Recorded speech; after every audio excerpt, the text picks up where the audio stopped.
Okay, we are back. LAIDOUT SHOW, it's the North's biggest boxing show. We'd like to give a quick shout out to our sponsors. We've got Firefight, Remedy Clothing, Dynamitized Supplements and numberoneplates.com.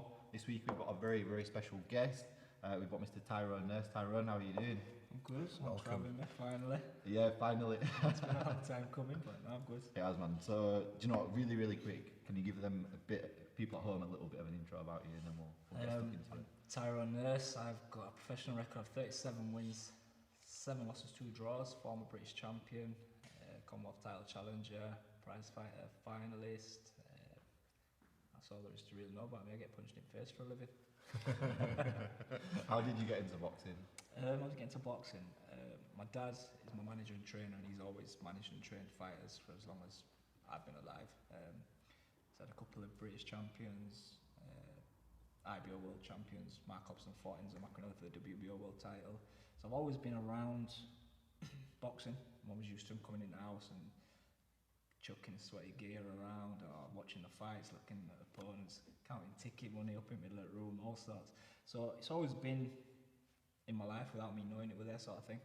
And then one day Hobson came into the gym, and they came into the house, and 6'5", 15 stone guy, little scrawny me. He says, "Man, you been to the gym yet?" And I said, "Because I play basketball at the moment." I was dead tall, so I'm good at basketball. And he says, so I said to him, "I'll come down to the gym tonight anyway." He says, and you'll know about it then, won't you? And a bit about the like you do, 11-year-old or whatever, 10-year-old. And I went to the gym that night, and literally, I've been in it up until lockdown started. Yeah, that's nice. it. So was it instant? You just fell in love with it straight away? Yeah, loved it. I mean, don't get me wrong, my dad would stick gloves on us when we were young, back garden, and me and mates would have a little scrap in garden, or he'd do pads with and stuff. So subconsciously he'd been teaching me all this stuff without me realising anyway. So he's half pushed me towards it without being a typical football dad guy. Come on after football sort of thing. Yeah. But as soon as I were in there, that were it. I was always a fighter at school. I was always scrapping. I used to get sent home for school dinners at junior school because it was easier than having me fighting at school. So I've always been a scrapper. So I guess I just fell in love with the fact that I could punch someone and not get in trouble for it. Do you know, it's quite a common thing, it's quite a common thing when you speak to boxers. It's just, yeah, I just love to fight. And they like it back, like a little punch in the face and stuff like that. But when did you know you were good? When did you realise, like, oh, I'm actually fucking good at this? I mean, when I was 14, 15, I used to take day off high school and go spar with like Steve Foster Jr. and Carl Johanssons and people like that. And I'm getting paid a tenner a round to go sparring with people. I'm supposed to be at school doing mystery lessons and revise my GCSE. So when people are using you as, I mean, Steve Foster Jr. I was sparring with him for when he would defend his world title against Derek Matthews. I must have been like 15 or something. So you know you've got somewhat about you at that point. And also just as an amateur, I mean, my 10th amateur fight was at Leeds City Hall, and it were a Yorkshire versus Irish select competition. So I'd only had 10 fights, and the kid I was fighting must have had 30 odd. He were Irish champion, you know, you name it. Didn't bother me. I used to be in the gym with men and sparring with pros and whatnot, and I stopped him, I think, in 3rd round, but I definitely won. I'm pretty sure I stopped him in 3rd. So after that, I never had an easy fight. In club shows, I was fighting Callum Smiths and Tommy Coyles, and you know, kids who were older than me, bigger than me, national champions, England reps, you name it. And so at that point, you kind of pretty obvious that you're half decent at it, and you know you might be able to do something out of it. And so I probably guessed at a young age, probably about 13, 14, I started to realise maybe I can do a bit of something here with this, and put my mind to it, and it wasn't too bad. How does it feel then being that young? You know, when you're 14, 15, you're sparring rounds with a guy like Steve Foster Jr. as a world champion. Was it just nothing to you because were you too young to really recognise the danger of that, so there was no fear? Or was there a lot of trepidation before you stepped into something like that? No, I've never been scared.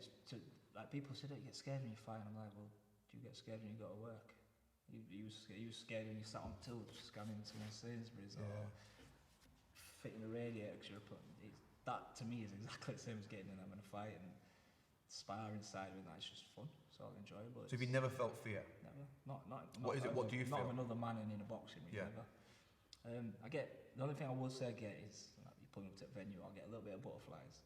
I don't think it's excitement. It's time to have some fun. That's all I look at, we're just going to have some fun. And just a bit of excitement, really. I get a bit of butterflies, but I'm never been nervous, never been fearful, just something you enjoy. Do you think that's and do it. a help or a hindrance? I think it can be a hindrance because I can get in there and a lot of people say he don't switch on quick enough, and before you know he's on his ass twice in first and second round from a jab, and he's got to pull it back and claw it back, and obviously it can be a hindrance, but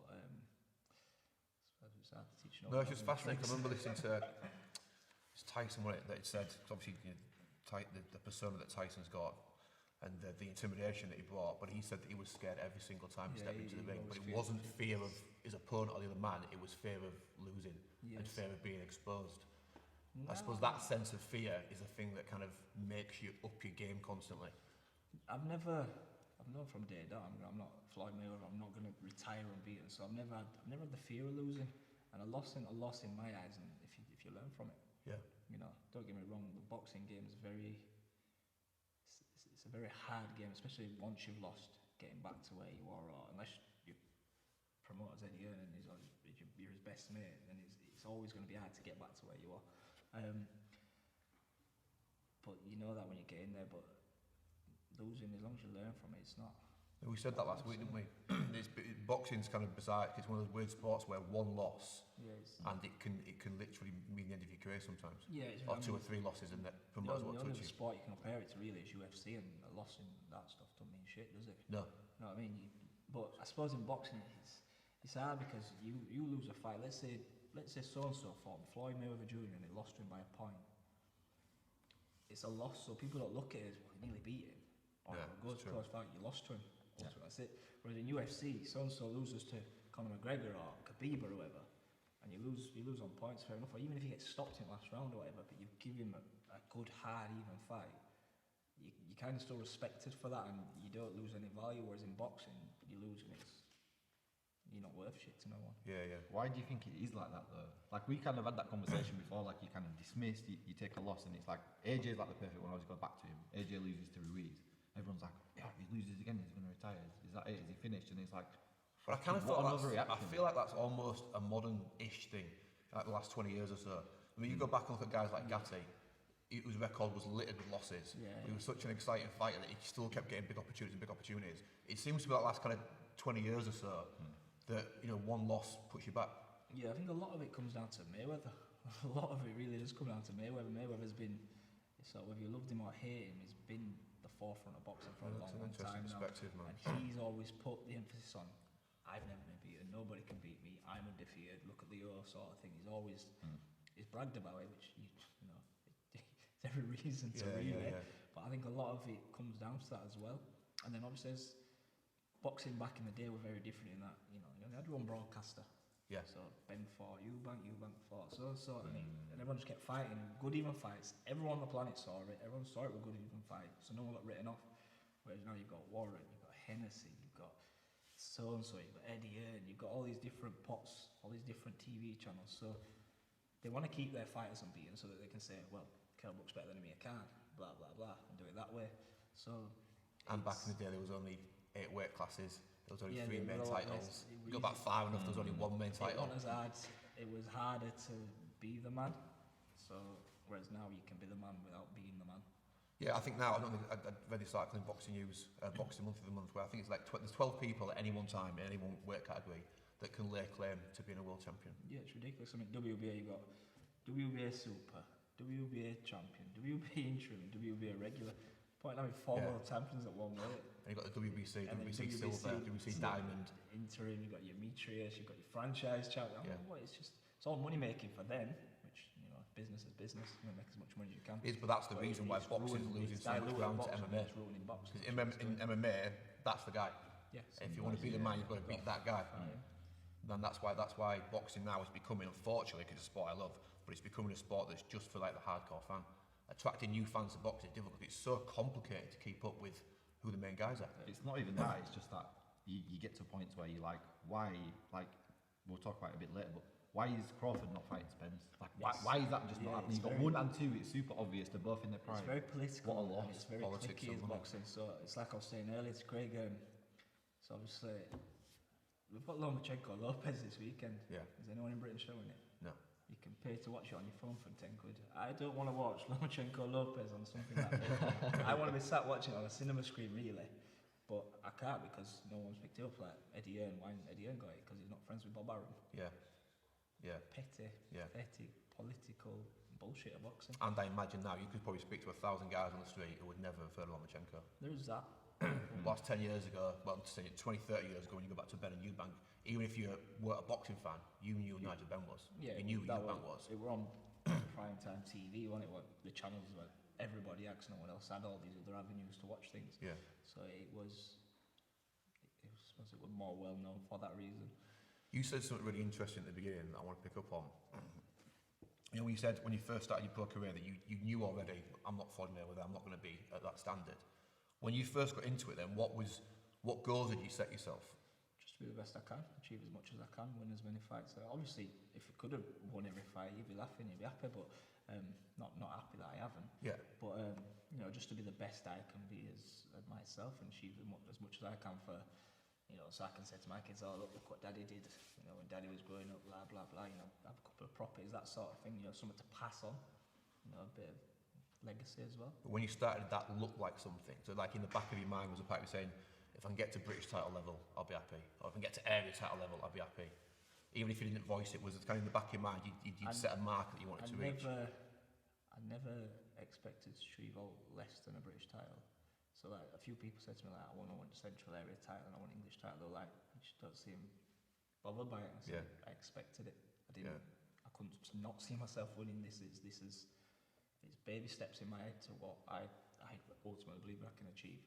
And obviously, I want to win the British. Obviously, that's a big thing in it for when you're especially just holding that belt and having that belt. You know, as a boxer, when you've seen them in real person as a kid, like Mark Hobson bringing his into the house and whatnot, and you're like, wow, this is serious. It's huge, man. Lonsdale belt as a history. Yeah, it's amazing. So to actually have your own, and you know, I did make history as well because I was the last person to fight for the welterweight British title. I was the first person to fight for the super lightweight one when they changed it over. That's cool, man. There you go, nice. You're winner of it forever now. So forever. This part of your career now that you're going into, like what's your kind of what's your vision for that? What's your plan? What's keep fighting. I've still got plenty left. I've been around forever, but I only went 30 this year. Yeah. You know what I mean? So it's I feel old just saying that. But I've still got plenty left. I know I've got plenty left still. This year has been shit for everyone on the planet, if we're going to be honest. I didn't actually expect to fight this year, let alone have other options possibly coming at the end of the year too. So, you know, I went into that last fight and I kind of said to myself, this could be it. I might go over here, win, put on a show, not get the decision, or I might get knocked out in a round, you know, because of who he were, and that thought's never gone through my head, but you know, I've spent 6 months of lockdown drinking rum and eating cakes, done 0 training, and I took this fight on like 5.5 weeks notice against highlight reel specialist on YouTube, and so I kind of, back of my head I was a bit like, maybe this is sort of it, so let's go give it as last of Garcia's, and on 5 weeks notice with a piece of shit camp really, because everything got crammed in to get weight off, to get fit, and I was getting beat up by kids in the gym who would beat with one hand behind my back usually, just there was nothing there. But to then still be able to go 10 rounds, laugh at him when he hits me, and just be like, you know, still have glimpses of the stuff that I knew there's still something left, so it's not worth. Yeah, you know, it's still there. Still something there. Yeah, there's still something there. I've still got plenty left to offer. It's going to be hard because I'm not favourite month in terms of being picked for an opponent. I've never been that guy. So we'll just have to keep playing along and see what happens. But you know, I'll still be here for a few years, I reckon. So for you at this point, then it's more about kind of you being able to exhaust all of your potential before you retire and know you did that, rather than chasing titles or opponents. Yeah, it's never been about chasing titles for me. It's been about being in good fights, enjoying myself, and giving 100% every time. You know, the belt, it's easy to get belts if you've got the right promoter, and there's fighters out here who've got 15 different belts, but they can't fight for shit. No, it's true. They could sell decent tickets, or they might be sucking one of the promoters off. You know, that's just how it is. This game, it's you want to name names? I'm not saying that it's really what's happening, but what's it been like being trained by your dad for so long? Because obviously you look back, and sometimes Shane Mosley Senior works amazingly. Mayweather Senior, it implodes, doesn't work at all. What's it been like? We've had its ups and downs. It's certainly been a lot of rocky patches, but you know, glad it's lasted. To be fair, I mean, don't get me wrong. I had the one fight when I went to Australia with P, and great trainer. Enjoyed every minute of it with him, but something didn't feel right. And then I had the fight after with P in my corner. That was the first time sort of P was coaching me as for a full camp for a fight and everything. And again, it still didn't feel right. And went back to my dad. We kind of talked out what the issues were and so on. So the issues weren't even boxing related. It was more family sort of stuff, but because of boxing. So So I mean, it must be so difficult to separate those two relationships. Yeah, I don't think I could train my son. In the ring in the corner, I'm not his son. Yeah. If you ever go back and watch one of those fights, like you see a coach and his kid, and they're not related, but you'll get a kiss for. My dad don't give me a kiss at all. It's get out of there. Business. Move your head, hit him with a jab, 1, 2. It's business in the ring. Until I start doing some stupid shit, and he's like, "Kids, this is for your kids." This. Then he gets a bit more, back to the sort of family. So he's good in that he can detach himself from it in that way. But then. So how was it when you went to Australia with P? In terms, how did you? Was it amicable with your dad at that point then? Yeah, my dad he gets trouble with his legs, so that's probably the only reason. I don't know. Criminal record might have hindered that one a bit as well. So it wasn't a purely boxing decision in terms to of switch trainers. That wasn't. No, it was when I came back, and I felt like I needed a change as well. And me and him weren't getting on. There were a lot of arguing in gym, so I went with P because obviously I'd done a lot of pads work with P from back in. For the catch-all fight 2017. Yeah, P's amazing on the pads. And we got on well, we gelled, the lads in gym were good, the vibe were good, everything, it was nice, but it was good for a change too, because you've got to think I've been doing the same thing with the same people in the same gym since I was like 11. Yeah. Up to being like 27, 28. So the change was nice as well, but it didn't work. It's like anything, sometimes when you're surrounded by the same team and the same people for so long, whether it's boxing or business or anything, it becomes really difficult to see actually what's working and what's not working. Yeah. And sometimes when you step away, you get a much clearer perspective than when you're in the middle of it. Yeah, no, that's very true, yeah. So I feel like that's kind of what happened. But yeah, everything's good now. You trained my brother for a few fights, your dad. Did I? Yeah. Leroy, you trained him for 2 fights, and I think your dad kicked him out of the gym for being too lazy. Oh, Southpaw. Southpaw, yeah. My mate chinned him. Yeah. I remember Leroy. I didn't realise. Yeah. Leroy was. I sparred with him as well. Yeah, no, you did. I remember watching it once. Yeah, years and years ago. Good lads, Leroy. I used to get to train with him from Leeds up to your dad's gym. Yeah. He boxed my mate in Halifax. Yeah, it was a short career. Yeah.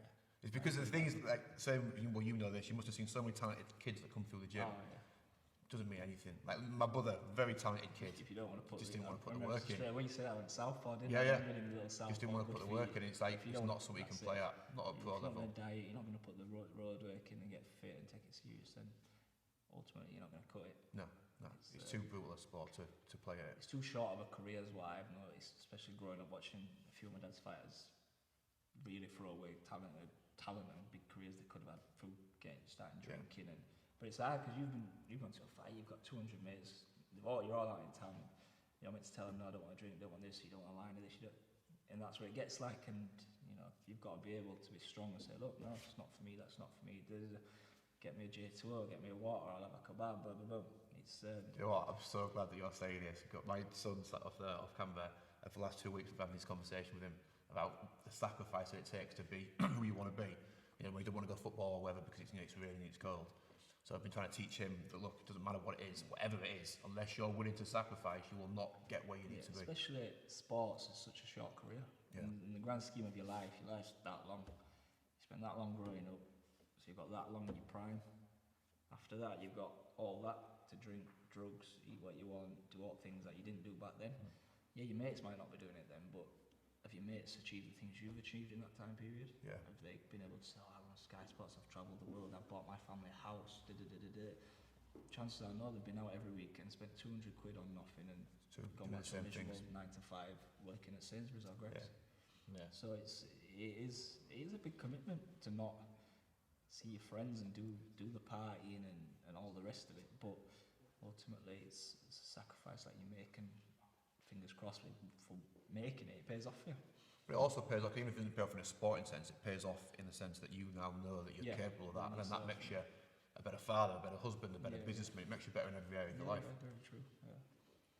No, I agree. Nice. All right, man. So we'll cut to the next part of the show, yeah? We'll get your opinion on a couple of fights. So the first one is Ryan Garcia and Luke Campbell. So really, I'm just going to say, like, what do you think of the fight? How do you think it's going to go? And that kind of stuff. It's a tricky one. I don't think... See, with Garcia, obviously it's very hard and it's very quick, but we've not seen anyone give him anything to think about yet. In a sense, he's always been that step ahead. He was fighting, not like fighting good kids. I mean, Fortuna we knocked out in a round and like that. It takes some doing that. But then the sheer speed and the shot, once the shot catches, like Payano when I knew he took him out, it happens. Sometimes it happens, and it just seems like it's been happening a lot with him. But Campbell, I mean, he's a tough kid. He's a big southpaw. I've sparred with Campbell. He's a big southpaw. He's long. He's awkward. And I don't think Garcia would have fought him. A bit like when Campbell fought Lomachenko. It was weird to see Lomachenko struggling to get to grips with someone. Like, because for me, what I was seeing was him struggling to get to grips with him because he was such a big southpaw. He couldn't get past the levers, and Campbell's got good feet from his Olympic pedigree and his amateur background and such and such. So it's intriguing. I mean, in my head, I'm thinking Garcia wins because I think he's got a bit of something special about him. I think he's kind of got that air of the next De La Hoya sort of coming through. Maybe not quite as De La Hoya as De La Hoya was, but he's got that hype around him, hasn't he? Yeah, and I feel like he'll probably fulfill a lot of it. A bit like Broner did. He did well, and then the money and everything got to his head. Whereas with Garcia, I feel like he's got that hype, the talent, but it seems like he's got more of a matured head on his shoulders for it. As opposed to Broner being typical. Look at me with my chains, my shades, and my gold teeth. Yeah, the first loss, and it was all over for him. That's it. And I mean, my head says Garcia. I'd love Campbell to win all the title, but I mean, what they did with him with Lomachenko just absolutely, it stunk, didn't it? I mean, he was supposed to be fighting whoever for the WBC belt, and they were I can't remember what, when you looked at it, you thought, Campbell could do that. Because he's always seemed like he was going to be that guy who got the opportunity, lost to a good kid, and he might never win a world title, but kind of deserved to. Yeah. And then... What are you saying? Do you think? They did that with Linares, with Lomachenko, and I was like, that's him fucked. Yeah. That's him fucked. But he put a good performance in and whatnot, and he's got his other chance now, but I hope he does win. I think Garcia... I don't think he'll stop him. I think it'll be a good learning fight for Garcia. I think he'll propose some stern questions, and we'll find out a bit more about him. Yeah. Do you know what you said? What do I think? Do you know what I think? Because he's going over there, and if he doesn't stop him, he's definitely going to lose. You think? Yeah, Campbell's had the toughest gig for title fights as it goes. He's had Lomachenko and he's had Linares, and really the Linares one was actually pretty close. Like, he did a good job. He just got put down early, and then he had to claw it back, but he's away. Do you know what? That's why I fancy Campbell. If you look, people underestimate just how well he did against Lomachenko. It was probably one of the best talents for the last 30 years, and he did not look out of his depth in that fight. No, he did not look out of his depth, and I think because Campbell, he's a very mature kid, isn't he? He's got a good head on his shoulders, and I think he knows now this is his last chance. And like you said, Garcia looks phenomenal, but he hasn't had that pedigree yet. No one really knows what he's capable of yet. He's not really been hit on the chin yet. Whilst Campbell's been in there with the world's best, he knows what it's like to take an L. He knows what it's like to get hit with big shots. Garcia doesn't, and like Broner was a superstar until Madonna hit him on the chin. That's when you really found out how good a fighter is. What we have seen is Campbell can be hurt, head and body. Yeah. And if Garcia is as hard as it looks like there's always that in there. Yeah, it's a fascinating fight. To be fair to Garcia, he's in a much better... I think he's probably in a better camp than Broner was. Yeah, Broner was around Mayweather, don't get me wrong, but I think he just was like, look at Floyd doing all this shit. Yeah, Broner looked at Mayweather and did Mayweather without doing the side of Mayweather that we don't see. Exactly. Whereas in gym at 4 in the morning, because he couldn't be asked going, one time he didn't want to go best, so he went and thought, I'll do 15 rounds, I'll bang, I'll go for a run. In Broner, Garcia's got good people around him. Yeah, well, he's in that Canelo camp, isn't he? He's around all these guys, and really, like, who do you want to be around at the moment? Yeah, you just got to look at what Canelo's done since Mayweather beat him. He's literally took Floyd Mayweather's booklet and put it back into himself and done exactly the same thing. 100%, exactly. So you're saying Campbell? I think Campbell, I think I voted, I said Campbell, so I'm going to stick to that. I put it out on the show's page the other day. You did vote for Garcia, so you're consistent. Alright. We'll do the next one pretty fast. So, there's not much to talk about. The next one. Yeah, the next one's probably an easy one, but so it's Spence and Danny Garcia. So let's Spence all day. Yeah, just easily. What I will say is, obviously, we just talked about a year ago, wasn't it? That you were doing cartwheels down the road in his Ferrari. How he got through that and come out of it. That was insane. The tape from that was insane. How he's come out with just a couple of cuts. Literally stood up and walked away. It was unreal. I think it might be a bit tricky at first, earlier rounds, because obviously he's got to get back into the swing of it. But I just think once Spence got his rhythm going, he'll have Garcia's number and he'll just probably beat him on points, but he might start giving him a bit of a beating towards the end of it. I just think Garcia's not, since he moved up to welterweight, he's not been the fighter he was, and that's probably he's been fighting better fighters, I think, probably than he was. He was kind of a step ahead of them at light welter, but welter is the playing field. They're better than him. Yeah. So he's always been that step behind. So I just can't see not by Spence. So. Yeah, no, 100%. That was like a unanimous. Unless something ridiculous has happened, like he pulls his shoulder and flying from his car accident, something stupid happens. But Garcia's got that left hook. There's always the equaliser. When you look at the Khan fight, Khan was playing with Garcia until he got hit. I think that's the exciting thing about these fights. Spence can win 11 and a half rounds, and Garcia can still land that left hook. But Spence, I get the feeling he's got a bit. No, I agree. He's got a better man. I think he's a bit tough. I don't think we've seen him hurt yet. Yeah, Spence. No. He's on the ascendancy, and Garcia's on the way down. He's had his best days. 100%. But Crawford's the man anyway. Yeah. That's what we want to see, really, isn't it? That's what we want to see. All right, man. So, last 3 questions. We've got what is your top 3 pound for pound of all time? Of all time. I didn't give you any notice, so I do apologise. All time. I mean, I've got to put Mayweather in there. Can't not.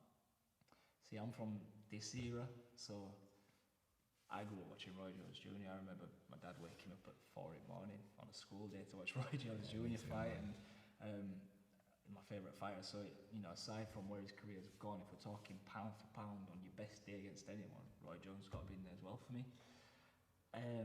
Third.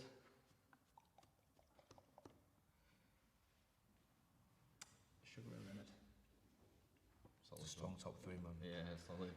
All right, man. Hardest ever spar. It depends how you're taking it. You watch Smedley.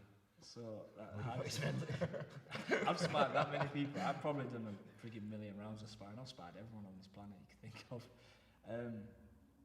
When we say hardest, do we mean hardest as in like you were physically fucked after it, or no, anything like the one that you just like. There's no real way to specify it. The best spar partner that I've sparred with, and obviously probably hardest. Then I remember we were over sparring at Gallagher's, and I've been sparring with Scott Cardle for one of his fights for weeks when he was British Champion.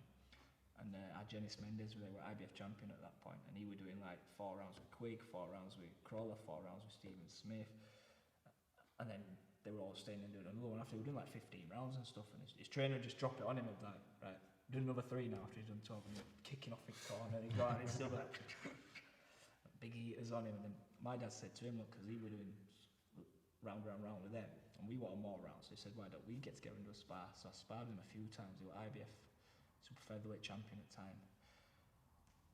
It wasn't like it was hard, but it was hard because everything he did wrong, he made you pay. He didn't take liberties. He could have took liberties if he wanted, but he never took liberties, and I probably learned a lot from that. But just, it was nice to be in with someone that level and seeing sort of how far away from that you are and what sacrifices. Like, I remember I was fighting for area title or something, and I was like 4 pound overweight a week out. He had like a stone to shift, and I was like, arms were like that, shoulders were like that, and he was going down like 10 pound lighter than I was, something daft. I'm like, how was he going to do that? Bearing in mind he's probably cut a stone already. So, seeing someone at that level doing them things was a good experience. But the sparring, obviously, you made you pay for everything, so that was hard in that sense. Yeah. All right. So last one, man. If you can lay out one celebrity or one person, who would it be and why? Kieran. I don't know, man. I have to beat women up. Do you know what? People have said it on the show. Can't stand them Kardashians. All right, which one? No, I'm with you on that. I like Courtney. Courtney's pretty cool, but I think I only like her because of Scott. All right, yeah. I feel like I could get on with Scott Disick. I feel like you know too much about the Kardashians. Because my missus watched all seasons, then went back and watched all seasons again, and then she sits and listens to all seasons now. All I know about is Kardashians. I don't watch it, actually, hear it a lot. Probably Kim Kardashian, yeah. Yeah. Hopefully Kanye runs in for one, I'll slip and pop in what I've done too. Guaranteed media attention anyway. Alright, Do a bit of time, but I'm going to get a nice payout from the story. Yeah, man. You've gone viral, man. Everyone will know you are. Alright, man. So that's it. Pleasure. Absolute pleasure. If Cheers, people thank you very much, want to man. find your page and check you out, where can they go? At Tyrone Nurse on Twitter, but I don't really use it because it's full of knobheads. Instagram at Tyrone Nurse Official.